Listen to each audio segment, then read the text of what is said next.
What's up? And all that stuff. Welcome to the shop. Today, we're gonna do a fun one. So we got the queen herself in the shop. It is Ashley, Joanna Williams.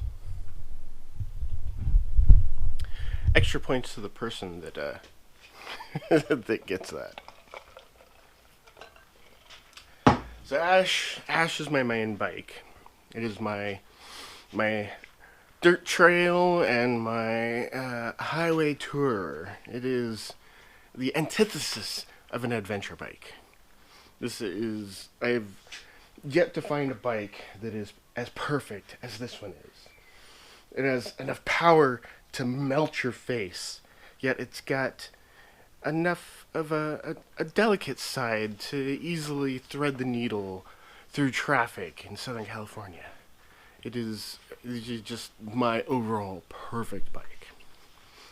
The only downside is that with all of the nerve and ligament damage and problems that I have, courtesy of Uncle Sam, I have a real issue with clutch work. I'm good for about 10 minutes, and then I start to rapidly lose all use of my left hand. The right has a similar issue, but it's not as bad as my left is, so it lasts longer. I can usually go a good hour of, fine throttle work, especially like Southern California traffic, before I have issues with my throttle side. But the clutch side has been a big issue of mine. On the plus side, there is an answer for that. So Rekluse is a huge name in the off-road world. Very commonly make automatic clutches. And I always thought it was just a dirt bike thing, stuff that, like, if you want to take a KX450 and turn it into a trail bike, a lot of guys would put a Rekluse clutch on it. So it gives them the ability to bog it down a little farther without having to worry about stalling the bike. And I found out that they make one for the 1290. Well, the 1X90. I think they actually go all the way down to the 1050. But yeah, you can go 1050, 1090, up until the 1290 R, S, and T. Well, technically not a T because it's a 16, but I call it a T just because people relate with that easier. So let's discuss what we have here today. So inside the box we have the Read Me First. That is the package of directions. We have the automatic piece. I think it's the EXP disc is what they call that. I don't know. I haven't read through everything quite yet. But this is the one that the weights expand and actually engages or disengages your clutch. And then we have a clutch stack. Actually, it's a friction stack. So we've got some thins and some thicks. So the way Rekluse does this is they give you a bunch of thin discs to make up for the size of this without sacrificing your engagement, your holding torque. And then we've got a stack of steels. These look, they got thicks and thins also. And then we've got the clutch slave cylinder. Ooh, I like that. It's got that Rekluse engraved in there. We have the band for setting the free play, or however they call it. Free play override. And then we've got a pack of springs, clutch spring, and then I think these little ones here change the like RPM that your clutch disengages at, and then we have a enema bottle? Question mark? I'm not sure what that's for, but again, I haven't read the directions yet either, so I am going to do that. I would highly recommend it that anyone else going through this process actually sit down and, you know, read the instructions. To avoid serious injury or death.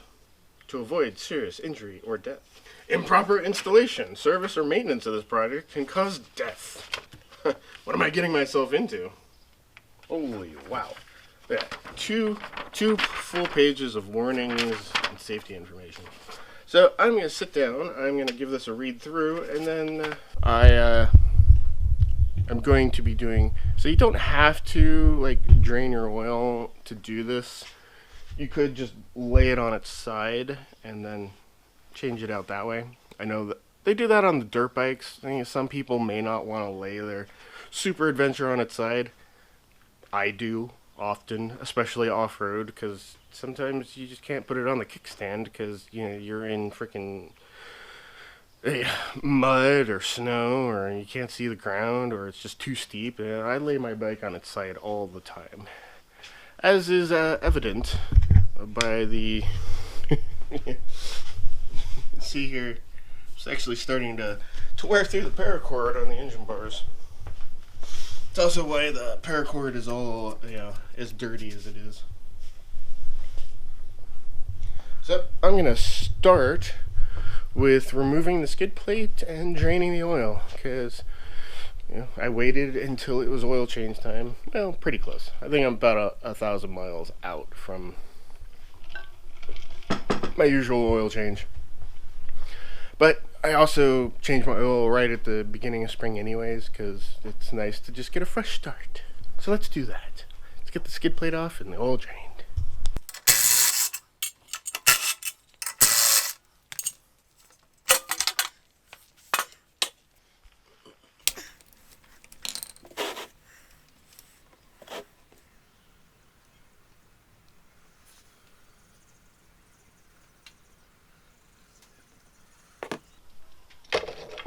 So first things first, and really this is a thing for any clutch.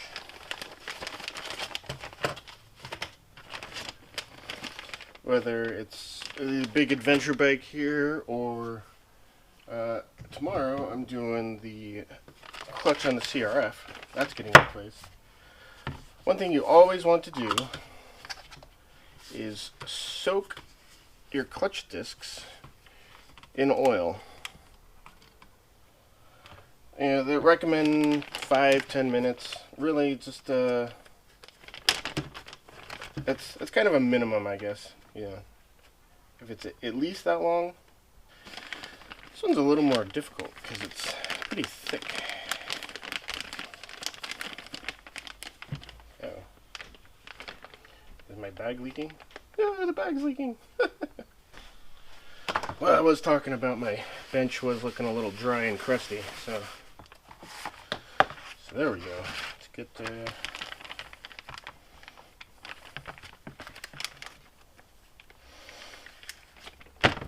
when they say soak your clutches, it doesn't mean you have to like fill the bag full of oil and the thing just needs to be like soaking in. It means that you want to get oil on all your friction discs and let them like rehydrate, come back to life, or come to life, or, you know, they swell up a little bit when they get full of oil, and that's what we want to do. The main thing is, if you put a clutch together dry and you get it all set up like that dry, then it's gonna be too tight when it absorbs oil. So you want to get the discs to rehydrate. I'm just going to use that term, to rehydrate before assembly.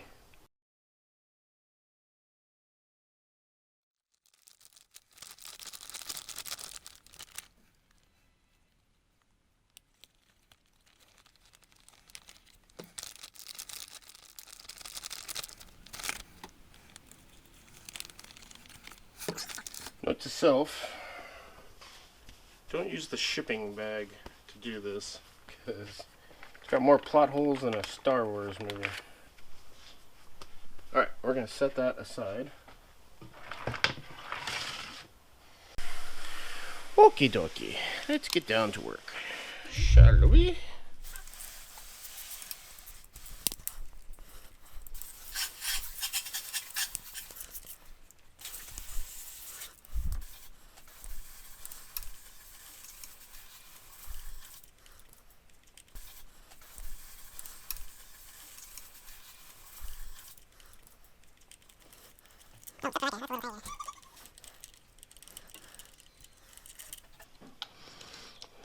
So that one. So 2 short ones on the forward, and then 3 long ones on the back side. Tappy tappy. Tappy tappy. Ta-da! Now we remove the parts named in the following diagram, including the entire OEM clutch pack.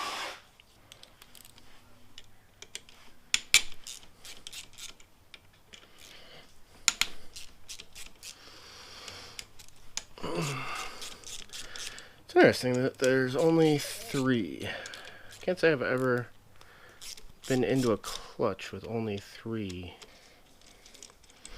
If you ever wonder why some extensions have knurling, like a little bit of knurling somewhere on there, that's why. For hand threading. Okay, so got that, and now, oh yeah, there we go.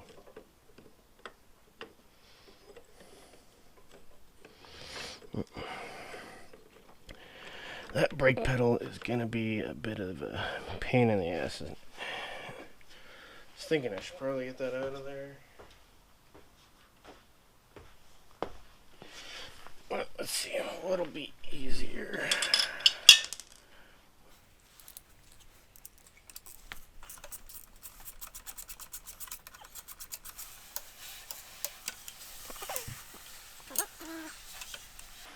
There we go.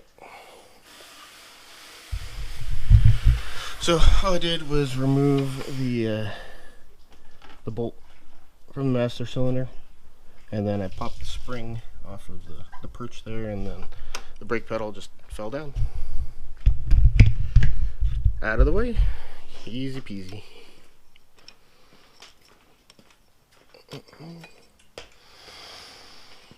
Ooh, yeah. So that... Oh, that's part of the assisted clutch. So, see the ramps right there? Mm-hmm. So as the engine turns, it ramps into the pressure plate and then squeezes it tighter. So the harder you accelerate, the more it squeezes. Cool. That's interesting. Oh, there's a steel. Did the steel fall? Yeah, it fell out from in between.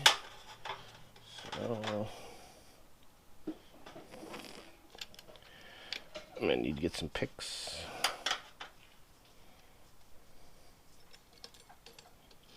Yep.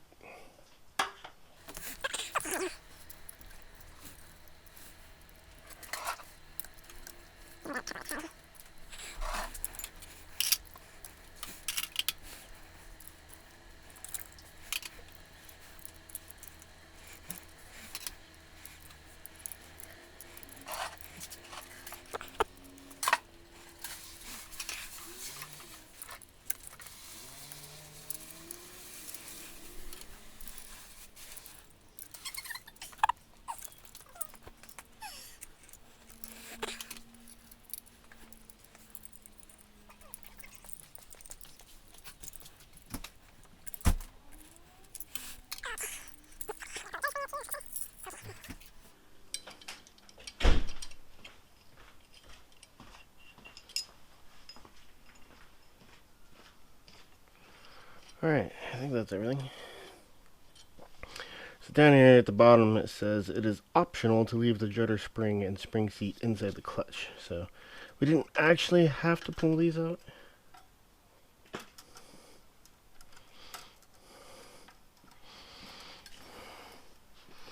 So we are going to put them right back in there. Okay, so now we install the basket sleeves.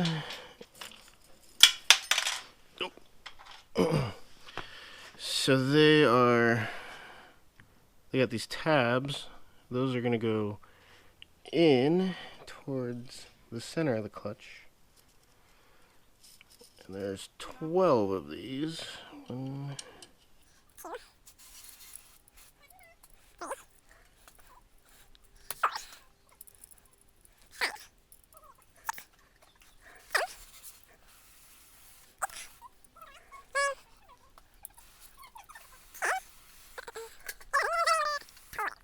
okay. Good to go. Now it is time to start stacking the pack.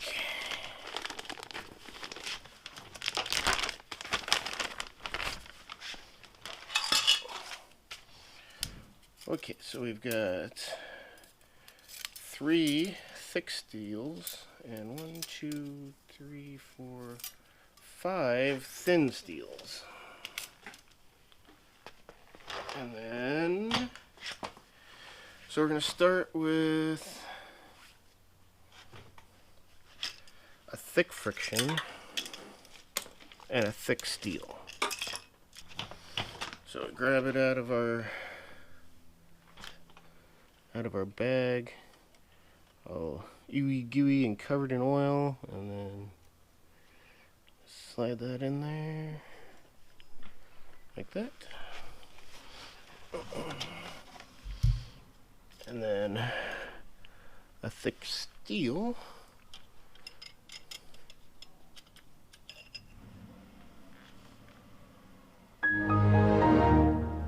That does not look right. Yeah, those are...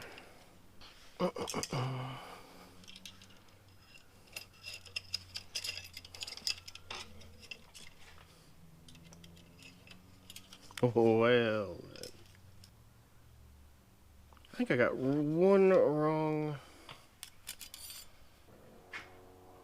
Oh, I guess I gotta make a phone call. Okay, so... yeah. Doesn't matter how many times you read the directions, you still have the chance of missing something. So, yeah, I was sitting here looking at my stack of steels, and I go, okay, all these are exactly the same, but that one's like, oh my god, that's like completely different. That's gotta be like, it's gotta be wrong or something. So I called him up, and the guy I talked to, super helpful, and he's like telling me that there's 5 this thickness and 2 of this thickness, and then 1 the same thickness, but it's an oddball disc. And so I looked at it and I figured out that it goes right here. So yeah, yep, that's nothing was wrong there. Just got a little. Maybe it was because it was in the middle of the thicks pile, and I just grabbed one, and yeah. So there we go. We're gonna put that in there, and all is right in the world. Okay, so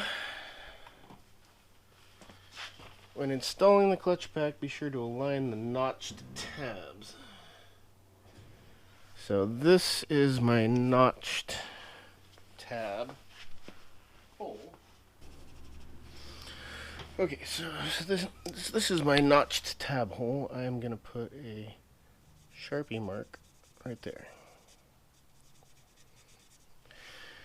And that way I know that's where the notched ones go. Now we need the 5 thin steels.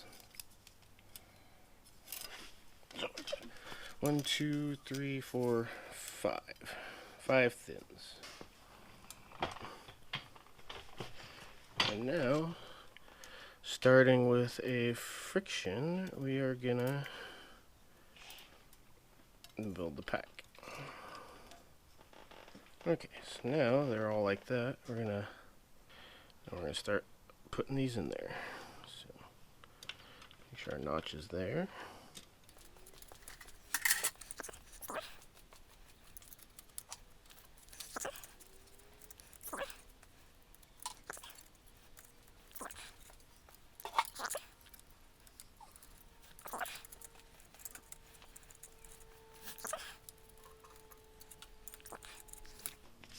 Next, we install the EXP disc on the top of the last steel. Okay, so either side can go out on this one, but we do want the notch to stay with the rest of the notches. So we'll line that up with our Sharpie mark and slide it on in. Thick drive plate.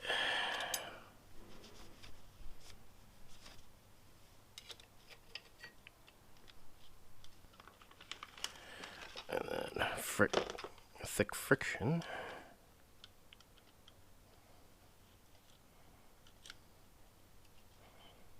Okay.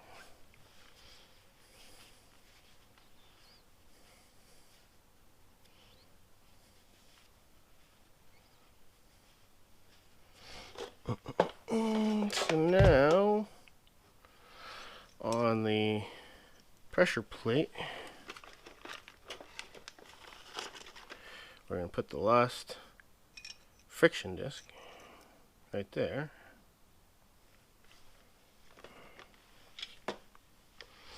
Followed by the last pressure plate disc. This is the oddball, the one that I thought was wrong. That goes there. Now we're going to install this.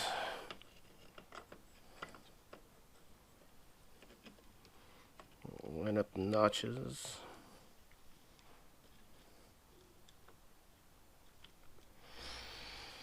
Alright, so I guess that's the... Okay, so here's the 3 Rekluse pressure plate springs.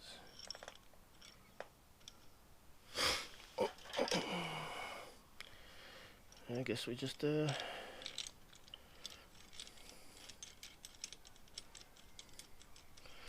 torque these down to torque spec. So clutch springs torque out to 107 foot-pounds. Not foot-pounds. 107 inch-pounds. Oh yeah, hey, don't make that mistake. Oof. And 7.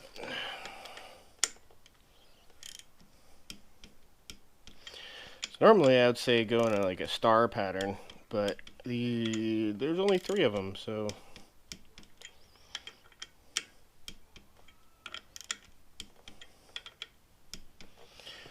okay. Now it's install the clutch cover. So this stuff right here, it is anaerobic gasket maker, and it is literally magic. So anaerobic means absence of oxygen. So what this stuff does is it seals up in the absence of oxygen. So it's great on, stuff that's swimming in oil bath parts, such as a clutch cover. And when you apply this stuff, you put it on super sparingly. Just a little dab will do ya. Because any squeeze out isn't going to seal and it's just going to be wasted. So any squeeze out is going to remain in contact with oxygen. So that's why it won't seal. So very sparingly, just a little dab will do ya. Stuff is a little spendy, but it's worth every penny. It's like a huge pet peeve of mine when I see just gobs of stuff like, or like Loctite. I'll see red Loctite just like baptizing the threads of a fastener. It's like, who do you hate so much? Because like, if it does come out, it's most likely gonna pull all the threads and everything with it. Oh, yep, so slightly different sizes. The longer one goes on the top and the shorter one on the bottom. If you find that your bottom one has a couple of threads left and it's still not contacting the cover yet, they're backwards, like mine just were.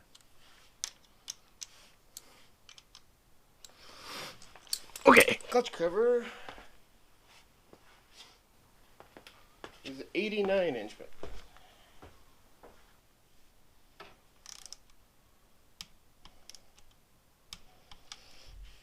Star pattern. Alright, so that side's done. That is taken care of. Now, we're gonna reattach our brake spring. So I lost it. There we go.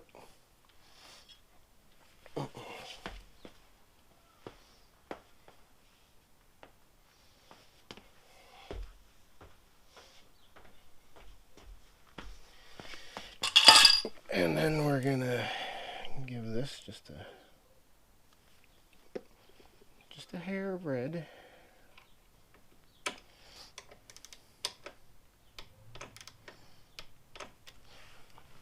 There we go.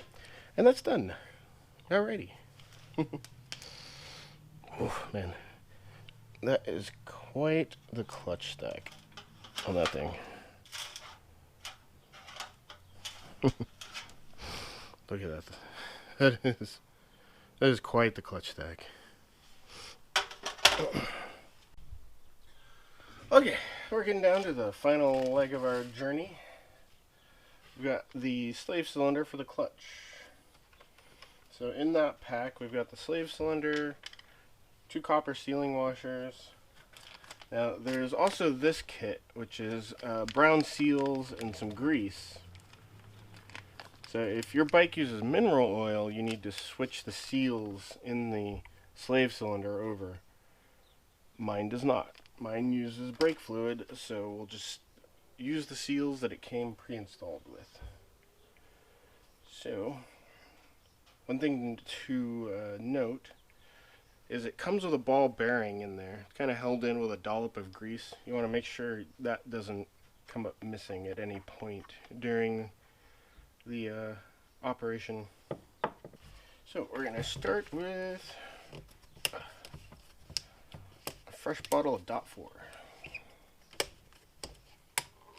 There we go. I'm not sure if this is what that syringe is for, but that's what I'm using it for. I'll put some of that in there. And we're going to kind of make a mess all over the place.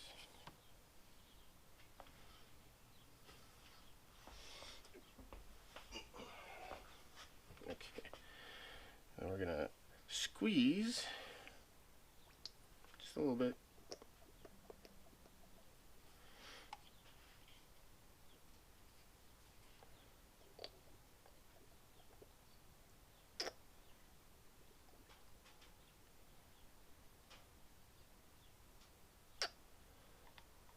What we're doing is we are pre-bleeding the clutch, or bench bleeding.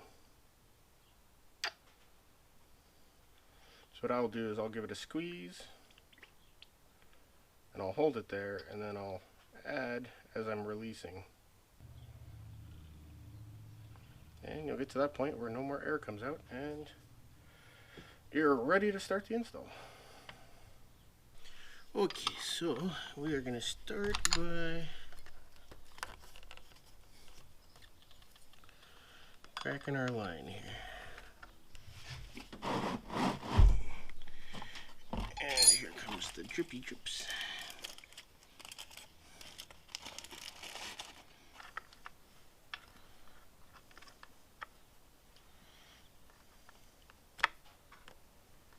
Okay, so we're going to pull the line off. We're going to pull the old copper washers off of there.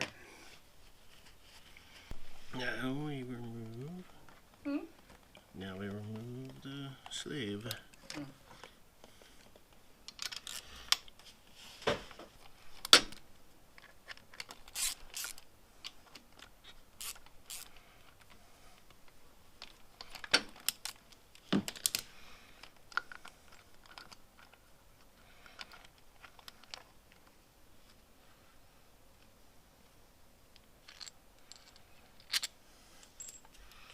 Okay, let's go get that cleaned up. Okay, so there we go. Put that on there. There we go. Get that installed.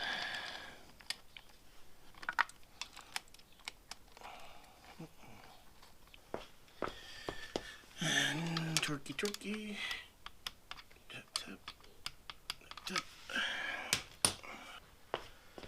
Oh man, if there's one automotive fluid that I really can't stand the feel of, it is brake fluid. Alright, we have our new crush washers. And get that installed. Alright, we got the sleeve installed, and we got the banjo in there. Snug that down.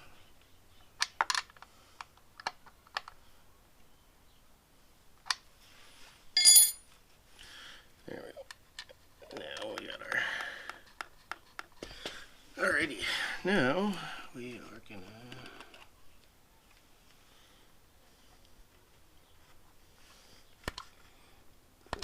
Come on. Get on there, you.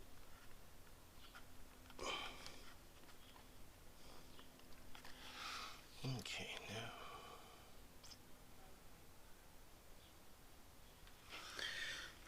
We're gonna basically reverse bleed this. We're gonna push fluid into the slave cylinder and watch as it comes out the top up here. And as the master cylinder fills up, well, there's...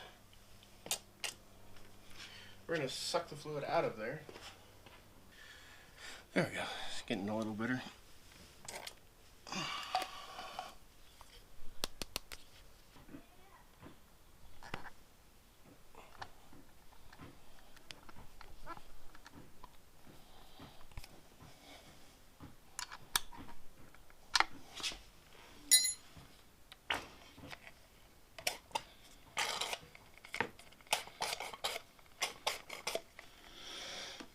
Alrighty.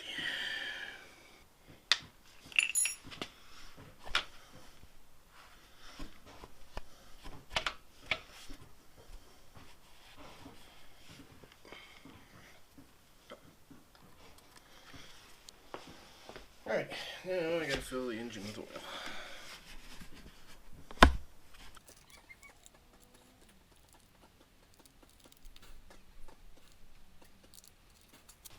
Install the gap setting, that's what we need to do.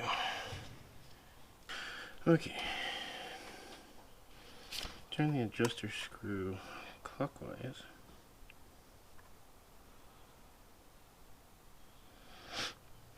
Until it stops under moderate pressure.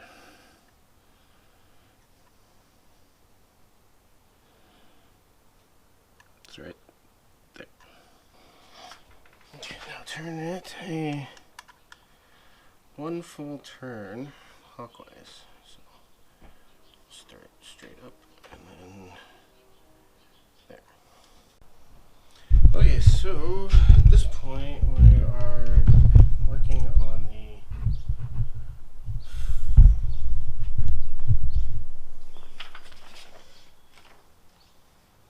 free play gain. So take up the free play.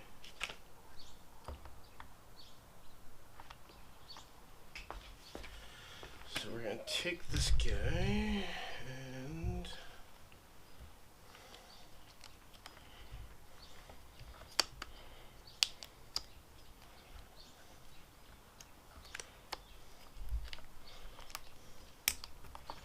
we'll take that and then I guess that looks right.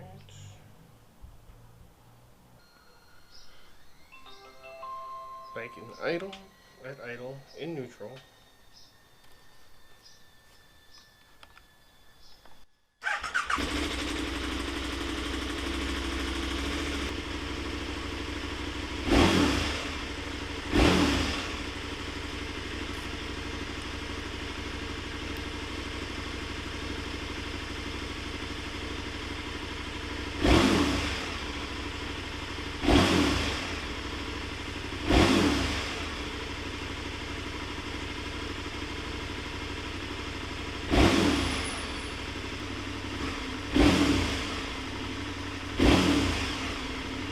Looks like about a 1/4 inch.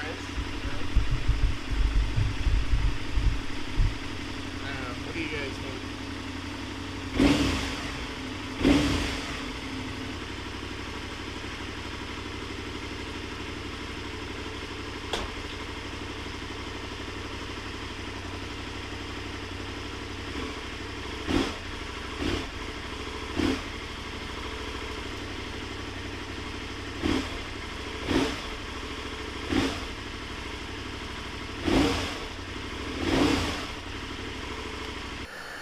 Okay, now we are going to do the final part of the operation, which is the break-in. So the bike's already warmed up. Now we're going to put it in neutral, hand off the clutch lever, rev it 10 times. So we'll take it up to over 5,000 RPM, let it drop down to idle, and then do that 10 times. And then we will put it into first gear, let the clutch out. The bike should remain in place. A little bit of creep is okay. And then we will slowly apply throttle to begin moving. So we'll accelerate up to 5,000 RPM, come to a stop, and we'll do that 5 times in first gear. And we'll put it into second gear and do the same thing. We'll bring it up to We'll apply throttle, bring it up to 5,000 RPM. What do I do with my glasses? That's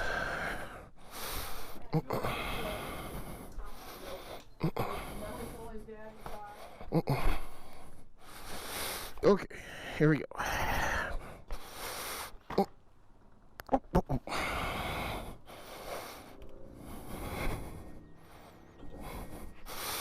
Okay.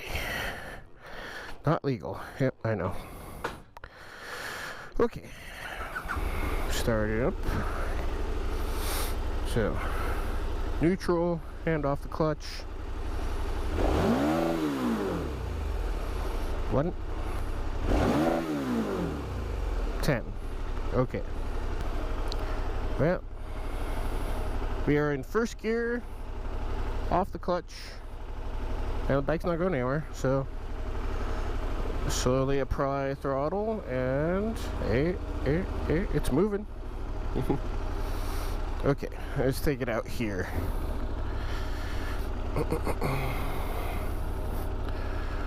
Okay, come to a stop, and then take it up 5,000 RPM, come to a stop.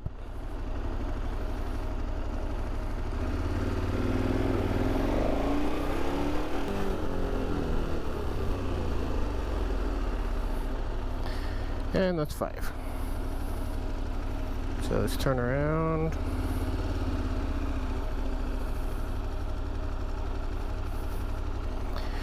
Now let's click her into second gear.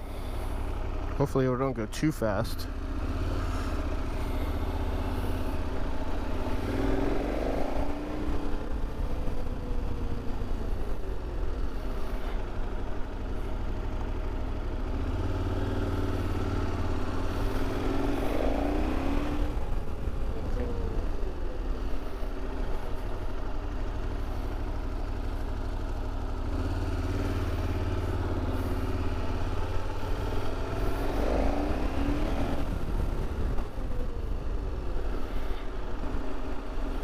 So I wonder about third. Would third be asking too much?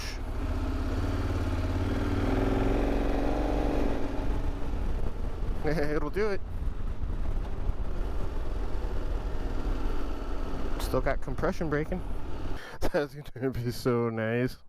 Getting up into the Portland area, because Oregon doesn't have lane splitting.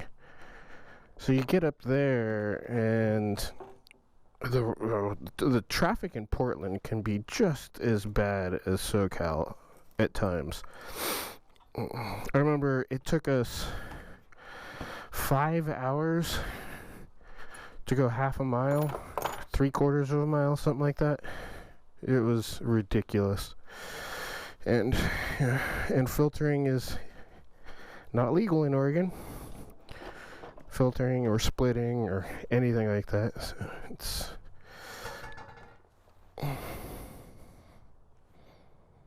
the heck was that?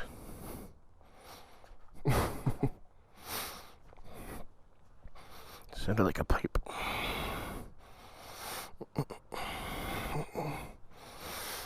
Okay.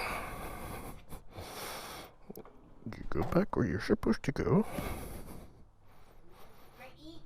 Yeah. So yeah, it's I gotta go live with it a little bit and see, how the writing dynamics and the day-to-day daily stuff changes. But just right off the hop, the initial impressions are phenomenal. It's everything I expected it to be, the entire reason that I bought it. So it's that's so I'll probably do 30 days with it and then do an update in a month, let you know how everything is going with it, how life is going. But hey, right off the bat, the initial impressions are great. I'm looking forward to getting out there and giving it a try, and I'll take it up. Let's see, tomorrow's Thursday, we got to put the clutch in the Honda, and then Friday we're taking the dirt bikes out to the lake to go ride with the guys. So I don't know when I'll get my next long ride on the Super Adventure. Probably Sunday, Monday-ish. But I'll go play around in town for a little while, and then I will take it up to John's Peak and go play around off-road a little bit with it and see how it works from there.